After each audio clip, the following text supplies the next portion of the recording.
a particle X collides with a stationary particle Y, no external forces act, and the collision is inelastic. Which quantity is conserved in the collision?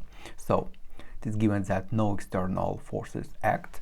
It means that the system is isolated, and for isolated system, total momentum is conserved. It's a low conservation of momentum. So total momentum is conserved. It means that total momentum before is equal to total momentum after, and total momentum is what? Momentum of x plus momentum of y. So it's C, and C is correct. What does inelastic mean? It means that total kinetic energy is not conserved. Elastic, it means that total kinetic is conserved. So total kinetic before is equal to total kinetic after if it's elastic.